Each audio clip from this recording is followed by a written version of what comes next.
नमस्कार और स्वागत है। आज हम एक बहुत ही दिलचस्प और सोचने पर मजबूर करने वाली कहानी पर बात करेंगे। कहानी का शीर्षक है रघु का पुनर्जन्म, एक किसान की नियति। हाँ, नमस्कार। ये कहानी वाकई बहुत पढ़ते खोलती है। हमारे पास स्रोत तो यही कहानी है। ये रघु नाम के एक मतलब बहुत गरीब किसान के बारे में है। उसके संघर्ष, उसकी मौत और फिर उसी गांव में एक अमीर जमींदार के बेटे अरविंद के रूप में उसका दोबारा जन्म। बिल्कुल, ये पूरी यात्रा दिखाती है कहानी। तो आज की हमारी बातचीत का मकसद है कहानी के जो गहरे संदेश हैं उन्हें समझना, जैसे मेहनत का क्या मोल है, किस्मत कितनी चलती है, और ये पुनर्जन्म वाली बात कहानी में कैसे आती है। क्या सच में अधूरे सपने अगले जन्म में पूरे होते हैं? यही सब सवाल हैं जिन पे हम गौर करेंगे। ये कहानी ना मानवीय भावनाओं पर, उम्मीदों पर, निराशाओं पर और वो जो जीवन मृत्यु का चक्र है उस पर एक बहुत ही संवेदनशील नजरिया देती है। हाँ, बिल्कुल। तो चलिए शुरू करते हैं, कहानी की परतें खोलते हैं। एक बुनियादी सवाल जो ये कहानी उठाती है वो ये है कि क्या ईमानदारी से की गई मेहनत, क्या वो कभी बेकार जाती है? या उसका फल किसी न किसी रूप में मिलता ही है? बहुत अहम सवाल है ये। तो कहानी के पहले हिस्से से शुरू करते हैं। रघु का पहला जीवन, संघर्षों और एक तीव्र इच्छा से भरा हुआ। रघु कैसा था? कहानी बताती है बहुत गरीब, लेकिन पूरी तरह ईमानदार और मेहनती बहुत ज्यादा। हाँ, उसका कच्चा मिट्टी का घर दिखाया गया है। चेहरे पर वो मेहनत की लकीरें, पर आंखों में सच्चाई दिखती है। और उसका परिवार भी बिल्कुल सादा सा। पत्नी गौरी, सीधी सादी, और एक छोटा बेटा मुकेश। कहते हैं कि बेटे की हंसी ही उनकी सबसे बड़ी दौलत थी। ये बात ही गरीबी का एहसास करा देती है। बिल्कुल। अभाव में भी छोटी खुशियां। रघु की पूरी जिंदगी एक लगातार संघर्ष थी। दिन रात खेतों में लगा रहता, पर जैसे किस्मत रूठी हुई थी उससे। हाँ, कभी बहुत बारिश हो गई, फसल बह गई, कभी सूखा पड़ गया। फसलें बार बार खराब होती रहीं और कर्ज वो बढ़ता ही गया, साहूकारों का कर्ज। पर इन सबके बाद भी उसका भगवान पर भरोसा था, वो लगा रहा। और यही कहानी उस सच्चाई को सामने लाती है जो शायद आज भी कई किसान झेलते हैं। ये सिर्फ रघु की कहानी नहीं है, ये वो पुरानी लड़ाई है भाग्य और मेहनत के बीच की। हाँ। वो अपनी तरफ से तो पूरी कोशिश कर रहा है, पर नतीजा उसके हाथ में नहीं है। यहीं पर वो कर्म वाली बात थोड़ी उलझ जाती है ना? बिल्कुल, और ये संघर्ष उसे तोड़ देता है आखिर में। कहानी का सबसे दुखद मोड़ तब आता है जब गांव में भयंकर अकाल पड़ता है। रघु के पास जो था वो भी खत्म। भूख की तकलीफ, समाज की बेरुखी, कोई मदद को नहीं आता। वो अंदर तक हिल जाता है। हाँ, उसकी वो लाचारी महसूस होती है पढ़ते हुए। और फिर अपने आखिरी पलों में बिल्कुल टूटा हुआ रघु आसमान की तरफ देखकर भगवान से एक प्रार्थना करता है। वो उसकी पूरी जिंदगी के संघर्ष और उसकी अकेली इच्छा का निचोड़ है। क्या कहता है वो? वो कहता है, हे प्रभु, अगर अगला जन्म हो तो मुझे ऐसा जीवन देना जहां मेहनत का फल जरूर मिले, मेरे पसीने का मोल हो। ये सिर्फ अमीर बनने की इच्छा नहीं लगती है ना, ये अपने काम के सम्मान की गुहार है।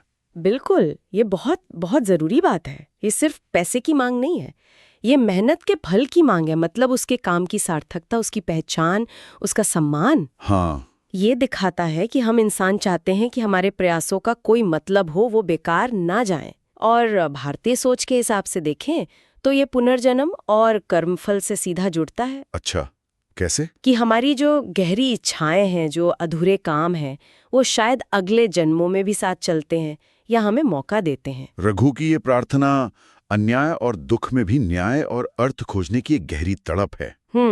इस प्रार्थना के कुछ ही समय बाद रघु मर जाता है। कहानी का ये हिस्सा वाकई दिल पर बोझ डालता है। लेकिन फिर कहानी में एक कह सकते हैं नाटकीय मोड़ आता है। उम्मीद की एक किरण दिखती है। हाँ, अब कहानी दूसरे हिस्से में जाती है। और हम कहानी के दूसरे खंड में है अरविंद का जन्म, पुनर्जन्म और एक अजीब सा जुड़ाव। कहानी बताती है कि रघु की मौत के कई साल बाद उसी गांव के सबसे अमीर जमींदार के घर एक बेटा होता है। नाम रखा जाता है अरविंद। और इसमें चौंकाने वाली बात क्या है? सबसे हैरानी की बात यह है कि अरविंद की शक्ल, खासकर उसकी आंखें, बिल्कुल रघु जैसी हैं। कहानी यहां साफ इशारा करती है कि ये कोई इत्तेफाक नहीं, ये रघु का ही पुनर्जन्म है। हालांकि गांव वाले या जमींदार का परिवार ये राज नहीं जानता। अच्छा, और अरविंद का स्वभाव कैसा है? अमीर घर में पैदा हुआ है तो? हाँ, यही कहानी और मजेदार हो जाती है। अमीर घर सारी सुख सुविधाएं। पिता चाहते हैं कि वो बड़ा व्यापारी बने, पर अरविंद का मन बचपन से ही गांव की मिट्टी, खेतों, किसानों में लगता है। शहर की पढ़ाई, व्यापार उसे खींचते ही नहीं। ये तो अजीब बात है। उसे खुद पता है ऐसा क्यों है? नहीं, उसे खुद भी साफ नहीं पता। लेकिन जब भी वो खेतों के पास जाता है, हल चलते देखता है, या बारिश के बाद मिट्टी की वो सौंधी खुशबू, उसे एक अजीब सा सुकून मिलता है, अपनापन लगता है। ये एक अनजाना जुड़ाव है जो इशारा करता है कि शायद पिछले जन्म की बातें, इच्छाएं अभी भी अंदर हैं कहीं। हाँ, ये जो अरविंद का खेतों और किसानी की तरफ झुकाव है ना, इसे भारतीय दर्शन में संस्कार कहते हैं। मतलब पिछले जन्मों के काम, अनुभव, गहरी इच्छाएं, उनकी छाप रह जाती है। अच्छा, संस्कार? हाँ, वो इस जन्म में हमारे स्वभाव, हमारी पसंद नापसंद में दिखते हैं। अरविंद का ये झुकाव बताता है कि रघु की वो किसान वाली पहचान, वो मिट्टी से जुड़ाव कितना गहरा था, आत्मा के स्तर पर। हाँ, और ये जुड़ाव तब और भी साफ हो जाता है जब कहानी अपने सबसे भावुक मोड़ पर आती है। एक दिन रघु की पत्नी गौरी, जो बहुत बूढ़ी हो चुकी है, बेसहारा है, भीख मांगकर गुजारा कर रही है, वो इत्तेफाक से अरविंद के बड़े से घर के पास पहुंच जाती है। ओह, फिर क्या होता है? जैसे ही अरविंद की नजर उस बूढ़ी लाचार औरत पर पड़ती है, उसकी आंखों में अपने आप आंसू आ जाते हैं।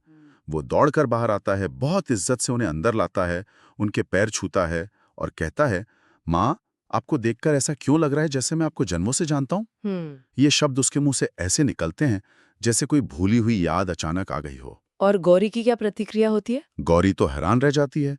जब वो अरविंद के चेहरे को ध्यान से देखती है तो उसे उसमें अपने पति रघु की साफ झलक दिखती है, खासकर आंखों में। उसकी आंखों से भी आंसू बहने लगते हैं। वो बस इतना ही कह पाती है, बेटा, तेरी सूरत बिल्कुल मेरे रघु जैसी है। ये एक ऐसा पल है जहां जैसे अतीत और वर्तमान, दो जन्म एक अनदेखे धागे से जुड़ जाते हैं। ये दृश्य कहानी का दिल है।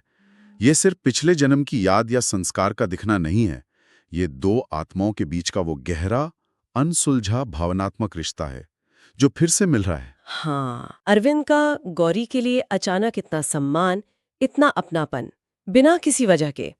ये दिखाता है कि इंसानी रिश्ते, भावनाएं शरीर बदलने से खत्म नहीं होते। बिल्कुल सही कहा आपने। खासकर अगर वो बहुत गहरे हों या उनमें कुछ अधूरा रह गया हो।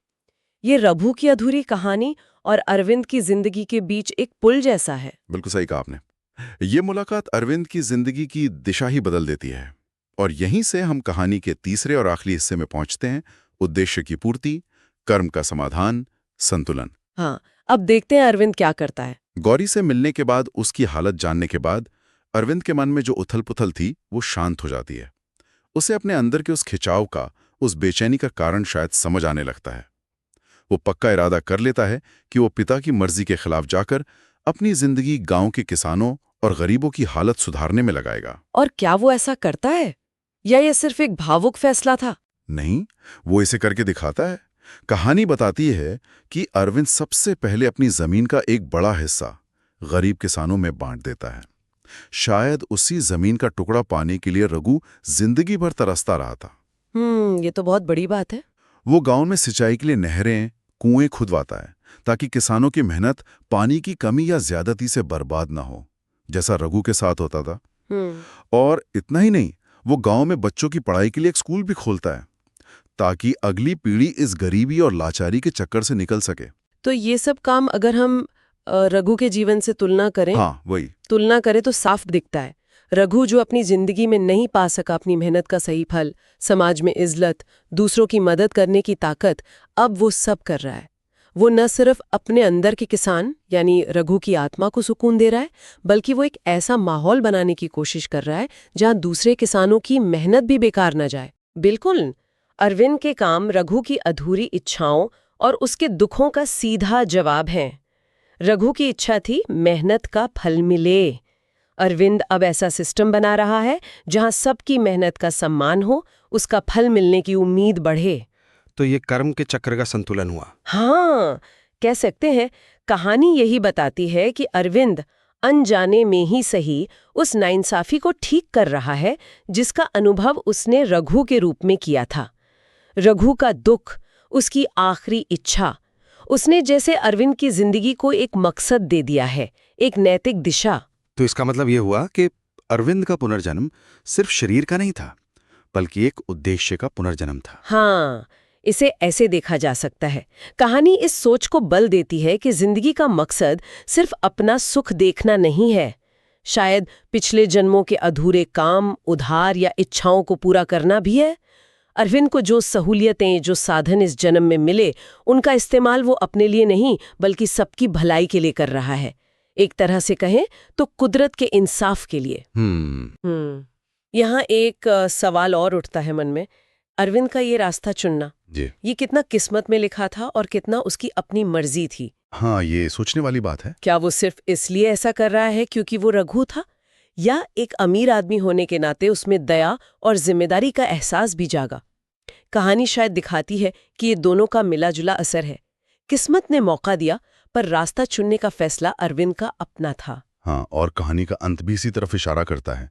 कहानी का जो आखिरी संदेश है वो बहुत साफ है कि सच्ची लगन से की गई मेहनत कभी बेकार नहीं जाती। ईश्वर कहें या प्रकृति या कोई शक्ति, वो कर्मों और इच्छाओं का हिसाब रखती है और उन्हें पूरा होने का मौका देती है, चाहे उसमें कई जन्म लग जाएं। रघु का पुनर्जन्म उसकी आत्मा के उस गहरे मकसद का पुनर्जन्म था जो पिछले जन्म में अधूरा रह गया था। अरविंद के रूप में उसने न केवल अपनी मेहनत को सार्थक किया, बल्कि इंसानियत और दया की जीत भी पक्की की। ये वाकई एक उम्मीद देने वाला और हिम्मत बढ़ाने वाला संदेश है, खासकर उनके लिए जो कोशिश करते रहते हैं पर नतीजा न मिलने पर निराश हो जाते हैं। बिल्कुल। और ये कहानी हमें अपने जीवन के कामों और इरादों पर भी सोचने को मजबूर करती है। इस बातचीत के आखिर में मैं सुनने वालों के लिए एक सवाल छोड़ना चाहूंगी। जरूर। अगर हम इस कहानी की बात माने कि हमारे गहरे इरादे और इच्छाएं जन्मों तक साथ चल सकती हैं, तो इस जिंदगी में हमारे कौन से काम, कौन से विचार, कौन सी नेक नियत अनजाने में ही सही हमारे या दूसरों के भविष्य पर गहरा और लंबा असर डाल सकती हैं? ये सवाल पुनर्जन्म में मानने या न मानने से अलग है। ये बस एक सोच है कि हम अपने आज के छोटे बड़े कामों, अपनी नीयत, अपने इरादों के दूर तक जाने वाले नतीजों पर गौर करें। क्या हमारे हर काम, हर सोच की एक गूंज होती है जो वक्त और जगह की हदें पार कर सकती है? इस पर सोचना शायद हमारी आज की जिंदगी को भी ज्यादा मायने दे सकता है। बहुत गहरा और सोचने वाला सवाल है ये। और इसी सोच के साथ रघु का पुनर्जन्म, एक किसान की नियति कहानी पर हमारी आज की ये बातचीत यहीं खत्म होती है। उम्मीद है इस विश्लेषण से कहानी के अलग अलग पहलू समझने में आपको मदद मिली होगी। हाँ, उम्मीद है ये चर्चा उपयोगी रही होगी।